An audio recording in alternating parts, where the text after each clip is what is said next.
시간은 제1장 즐거운 일터 만들기 부분을 같이 나누도록 하겠습니다.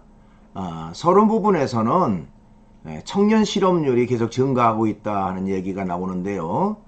더 심각한 문제는 어렵게 얻은 직장에서 잘 적응하지 못하고 평균적으로 1년 4개월이라고 하는 짧은 기간 안에 사표를 낼 수밖에 없는 그런 현실에 대한 것을 지적합니다.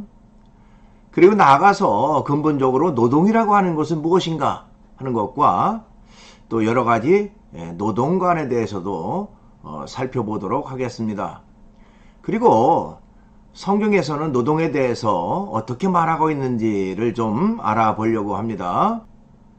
또 우리가 일상생활 속에서와 노동 현장에서 일하는 태도와 자세는 어떠해야 될 것인가 하는 것을 알아보도록 하겠습니다. 그러면 PPT를 보면서 강의를 계속 이어가도록 하겠습니다. 제1장 즐거운 일터 만들기 부분입니다. 우선 이제 서론적인 내용을 좀 살펴볼 필요가 있는데요.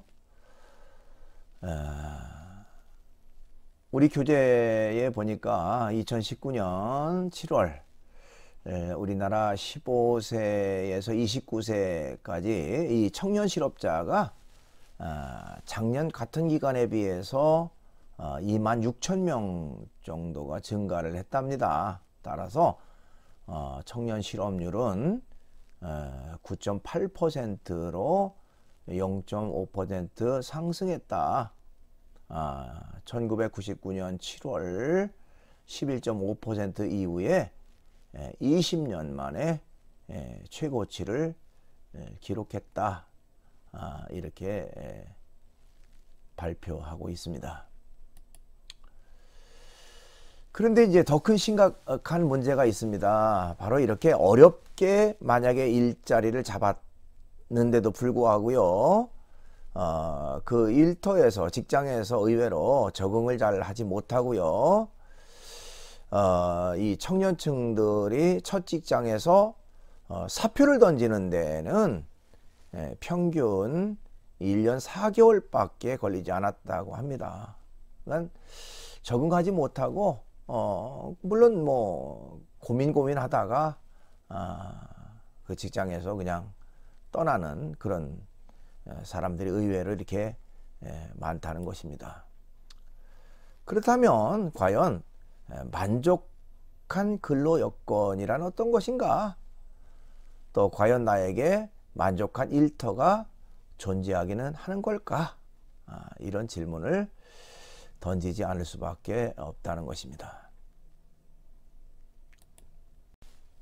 우선 이제 첫째로 살펴볼 것은 노동 어떤 관점으로 볼까 하는 것입니다. 노동이라고 하는 말은 우리말로는 뭐 일이라고 말할 수가 있죠. 일하다라고 하는 영어 단어는 뭐 우리가 잘 아는 work이고요. 자, 노동한다라고 하는 것은 labor라고 하는 단어를 씁니다. 이것으로 미루어 보아서 일이 노동에 비해서 더 넓은 의미와 긍정적, 적극적 의미로 사용되고 있다. 이렇게 말할 수도 있습니다. 자, 노동이라고 하는 말은 일정한 목적을 두고 생산성 있게 일하는 행위 이렇게 정의할 수가 있는데요. 이 노동이라고 하는 말은 뭐 육체적인 노동은 물론이거니와 정신적인 노동까지도 다 포함된 개념이다. 이렇게 말할 수가 있습니다. 저주의 노동관, 고대로부터 사람들의 그 노동관은 좀 긍정적인기보다는 좀 부정적인 그런 견해가 강했습니다. 특별히 이 그리스인들은요, 모든 육체 노동을 쓸모없는 인간이나 하는 것이다 해서 이렇게 경멸했다고 해요. 자, 우리나라도 노동을 좀 그렇게 좋게 평가하지는 않았습니다. 좀 낮게 생각을 해서 이른바 산업공상이다. 즉 육체노동보다는 정신을 우대함으로써 여전히 땀 흘려 노동하는 사람들을 무시하는 경향성이 좀 사회 저변에 깔려 있다, 이렇게 말할 수도 있습니다.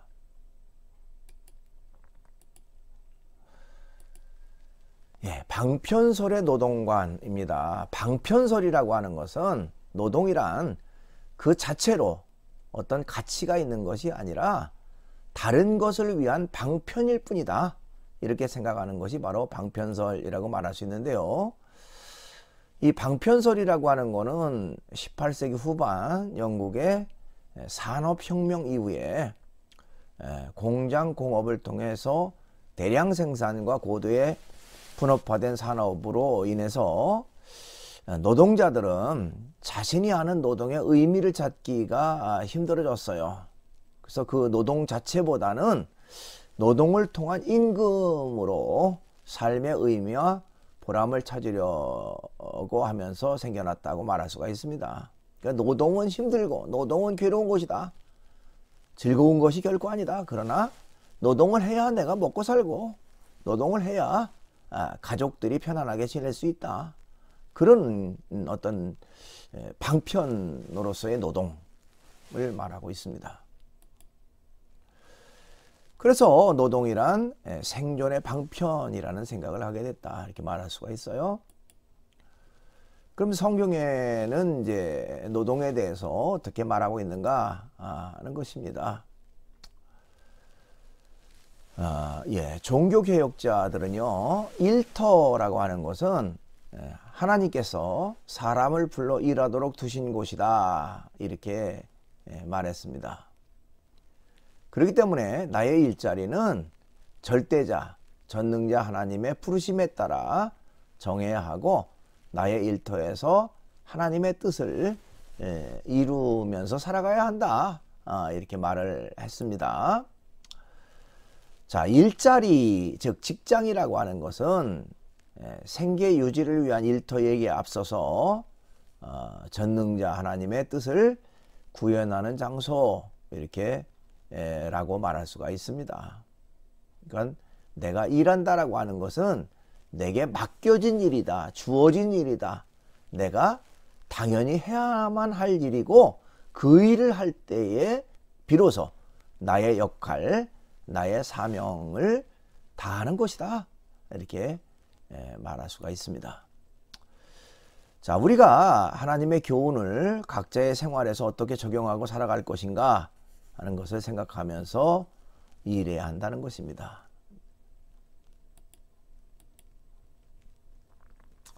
그러면 우리가 일을 대할 때에 일을 대하는 태도는 어떠해야 될 것인가, 어떤 태도를 가지고 일해야 할 것인가 하는 것입니다. 우선은 전능자 하나님의 영광을 위하여 일하라, 이렇게 말할 수가 있습니다. 자, 우리가 일하는 근본적인 목적은요, 자기 자신만의 영광을 위해서가 아닌 창조자 하나님과 더불어 누리는 영광이 되어야 한다 하는 것입니다. 성경에 보면요, 바울이라는 사람이 나오는데요, 그 바울은 물론 기독교 복음을 전하는 일을 했지만 또 다른 한 가지 일을 했는데, 그거는 바로 천막을 만드는 일을 하면서 기독교 복음을 전했다는 것입니다. 그러니까 두 가지 일을 즐겁게 할 수 있었던 원동력은 뭐냐면, 자신이 하는 일의 목적이 하나님의 영광을 위하는 것이었기 때문에 가능했다 하는 것입니다. 고린도전서 10장 31절이라는 곳에 보니까요, 그러므로 여러분은 먹든지 마시든지 무엇을 하든지 모든 것을 하나님의 영광을 위해 하십시오, 이렇게 말하고 있습니다. 어떤 일을 하든지 전능자, 창조자 하나님의 영광을 위해서 해야 한다 것이죠. 그 다음에 이제 이를 대하는 그리스도인의 태도에서 두 번째로 어떤 태도, 어떤 자세를 가지고 우리가 일해야 되느냐 하는 것입니다. 성실히 일하라 하는 것입니다. 예, 성경의 많은 인물들은 모두 자기 직업에 성실한 사람이었다 이렇게 말할 수가 있는데요.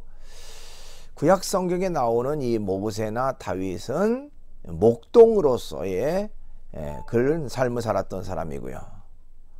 또 엘리사와 아모스라고 하는 사람은 농부로서, 또 신약 성경에 나오는 베드로와 안드레, 야고보, 요한은 어부로서, 또 마태는 세리로서, 누가는 의사로서, 또 아까 좀 전에 얘기했던 바울은 천막 제주자로서, 어쨌든 자신의 역할에 성실하게 최선을 다했던 그런 사람이라는 것이죠.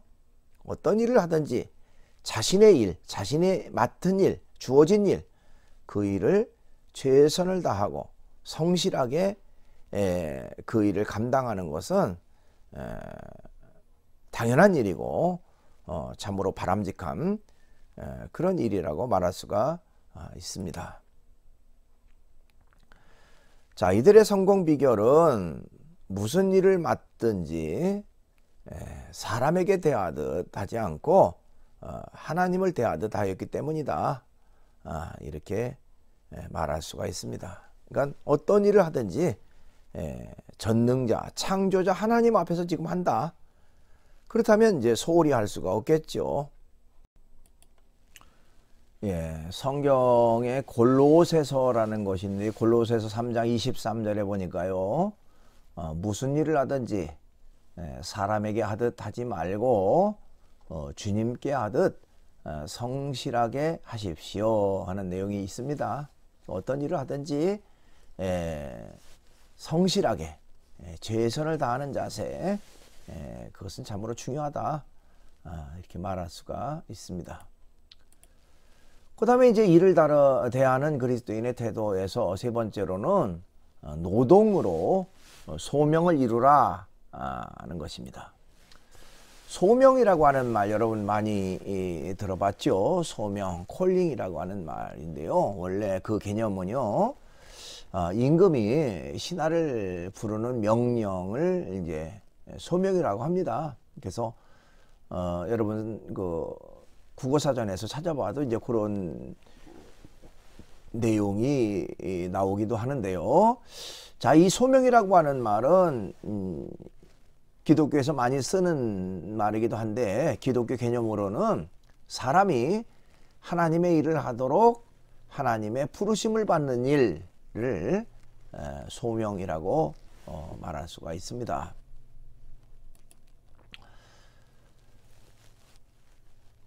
종교개혁자 루터라고 하는 사람은요, 이웃을 섬김으로 그리스도인은 자신의 소명을 이루게 된다, 이런 말을 했어요. 그러니까 이웃을 섬기는 일 그 자체가 곧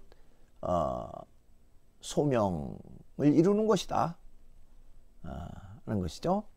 또 역시 종교개혁자인 칼빈이라고 하는 사람은 나는 이웃을 위해서 이 재산을 하나님으로부터 받았다.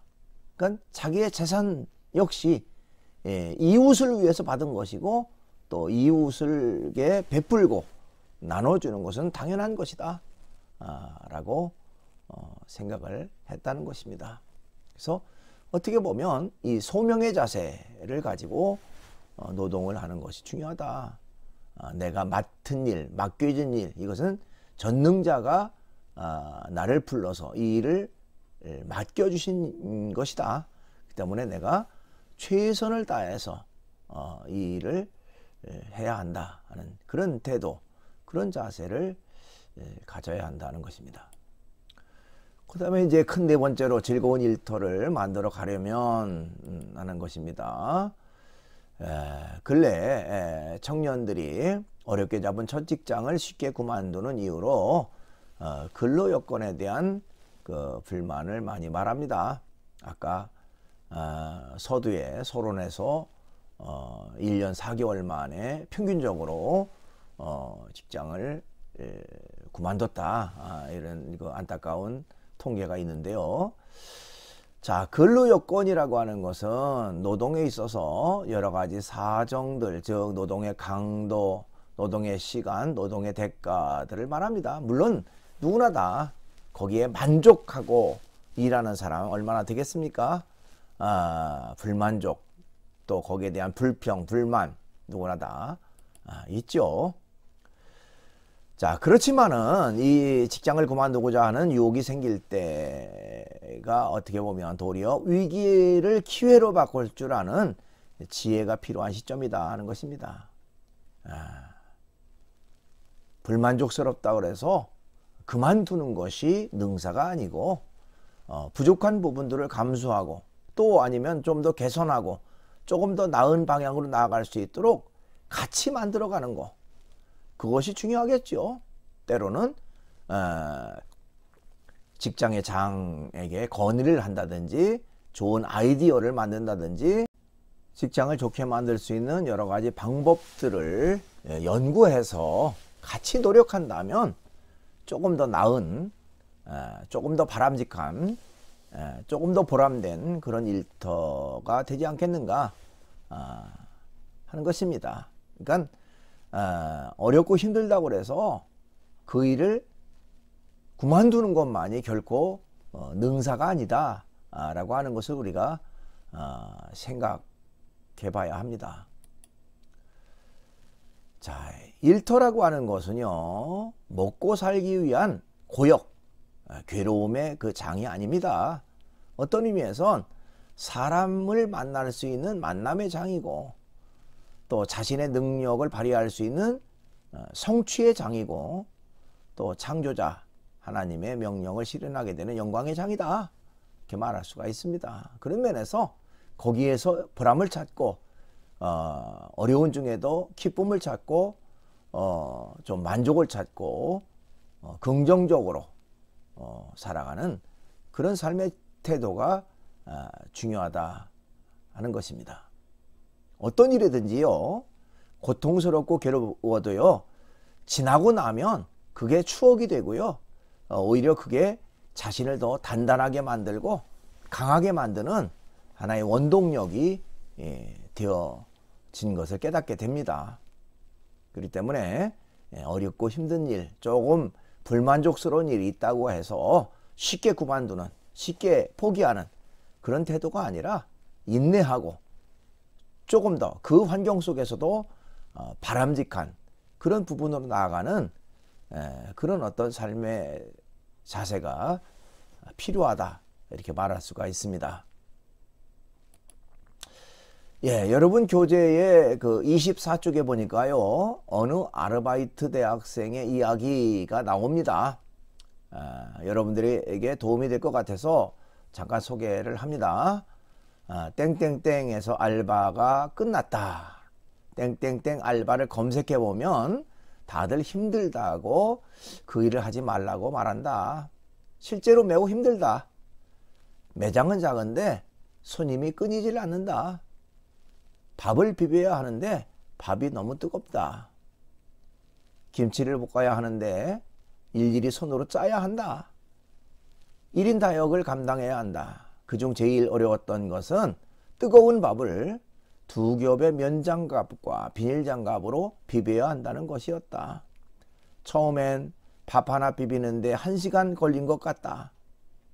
너무 뜨거우니 손을 넣었다 뺐다 반복할 뿐 비빌 엄두가 안 났다. 얼마나 뜨거운지 제자리에서 펄쩍펄쩍 뛸 만큼 손끝이 아프고 불 붙는 것 같이 뜨거웠다. 그런데 사장님은 밥 3통 비비는데 30분 내에 끊으라고 하셨다. 그만두려고 했다. 미친 짓인 것 같았다. 이 뜨거운 것을 어떻게 30분 동안 3통을 비비냐고. 근데 갑자기 이 정도 일을 이겨내지 못하면 나중에 난 뭘 해도 포기할 거란 생각이 들었다. 결국 지금은 밥 1통 비비는데 3분에 끊게 됐다. 요령을 부르는 것이 능사가 아니라 뜨거움에 익숙해지는 수밖에 없었다. 이제 중략을 하고요. 어쨌든 결과적으로 땡땡땡 알바는 상당히 힘들다. 그럼에도 포기하지 않고 잘 마무리하고 뿌듯하고 당당하게 끝낼 수 있어서 감사했다. 자신감이 생겼다. 어떤 일을 하든 포기하지 않을 수 있는 자신감.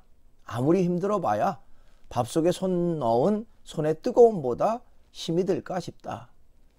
정아무개. 어쨌든 자신에게 참 고통과 괴로움의 그런 순간이지만 그것을 잘 이겨내면 결국에는 그것 때문에 더 큰 어려움도 이길 수 있는 그런 결과가 또 밑거름이 되어진다는 것입니다. 예, 동영상을 하나 보도록 하겠는데요. 웃음이 주는 경쟁력. 그래서 부제는 즐거운 직장, 행복한 일터 부분입니다. 같이 보시죠.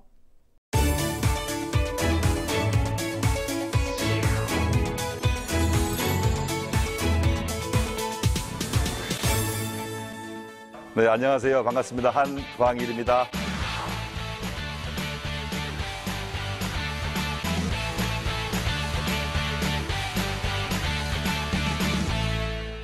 어, 1929년에 미국에서 큰 경제 공황이 옵니다. 국가가 완전 파탄났습니다. 그 거대한 미국이 망했을 때 가장 먼저 한 일이 바로 네크레션 운동, 웃음 운동, 긍정 운동이에요. 그리고 독일이 세계 1차, 2차 전쟁으로 국민들이 약 4,500만 명이 죽었습니다. 가장 먼저 한 일이 네크레션 운동, 웃음 운동, 긍정 운동이었어요. 그 웃음 치료는 우리가 살면서 직장에서, 가정에서, 사회에서, 학교에서 어떤 역기능을 만났을 때 어떤 신체적인 거, 또 정신적인 거, 사회적인 거, 어떤 역기능을 웃음을 통해서 긍정적인 언어를 통해서 순 기능으로 바꿔주는 거죠. 그러니까 웃음과 긍정적인 기법을 통해서 취한다는 것이 웃음 치료입니다. 이제 가능한 직장에서 긍정적인 말을 많이 쓰세요. 고맙다, 고마워, 감사해, 고맙습니다. 그런 말을 많이 할수록 회사의 분위기가 훨씬 더 부드러워지고 유쾌한 일터가 될 걸로 저는 확신합니다. 여러분 직장에서 가능한 감사 표현 많이 하시고 바보같이 먼저 말 거시고 바보같이 마음 비우고 항상 웃는 얼굴로 대하기를 바라겠습니다. 최근에 중요한 자료가 있는데 캐나다에서 실시한 연구가 있어요. 직원들의 사기가 10% 올라갔더니 생산성이 약 40% 올라갔습니다. 또 일본에서 연구한 결과는 웃는 그룹과 웃지 않는 그룹, 그러니까 긍정적인 조직과 비긍정적인 조직을 비교했더니 긍정적인 그룹은 매출이 다 10% 이상 올라갔어요. 근데 부정적인 그룹은 끈기와 집념이 없는 그런 그룹은 노사분규, 의료비, 산업재, 나쁜 것만 더 증가했거든요. 그만큼 회사의 직원들은 웃음과 긍정으로 열심히 일하시면 매출도 올라가고 나중에 회사의 직원들의 사원들의 복지도 향상될 수 있는 거죠. 대한민국 국민들이 가장 많이 쓰는 영어가 뭘까요? 영어. 스트레스입니다. 스트레스. 이것 때문에 직장의 생산성이 약 30% 다운된다는 보고가 있습니다. 개인의 월급이 10% 감소되고 의료비가 증가하고 대한민국 직원들은 직장의 일의 흥미도 만족도 꼴찌로 나왔어요. 그 일을 봤더니 각 개개인의 스트레스가 많아가지고 그것 때문에 회사의 발전이 제되는 거죠. GE, 제너럴 일렉트릭 회사의 전 CEO죠. 최길치는 20년 근무하고 회사의 매출이 60배 올라갔어요. 그분이 마지막 한 연설 내용인데 내가 이렇게 성공한 비결은 즐겁게 일하고 즐겁게 놀았다. 이것이 마지막 인사 말씀이었어요. 그만큼 즐거운 리더가 즐거운 직장이 즐거운 직장과 개인들이 있어야만이 회사가 그만큼 동반발전할 수 있다는 거죠. 앞으로 항상 즐거운 마음으로 일하시기를 바라겠습니다. 예, 이렇게 해서 이제 2주차 강의가 마무리됐는데요. 강의 후에 퀴즈를 하나씩 낸다고 내가 오리엔테이션 시간에 얘기를 했습니다. 2주차 퀴즈는요, 노동이란 무엇인가요? 하는 내용입니다. 여러분들이 이 노동에 대한 개념을 어디다가 적느냐면 사이버 캠퍼스 질의응답란에다가 여러분들이 답을 적으면 됩니다. 자, 오늘도 강의 듣느라고 대단히 수고 많았습니다.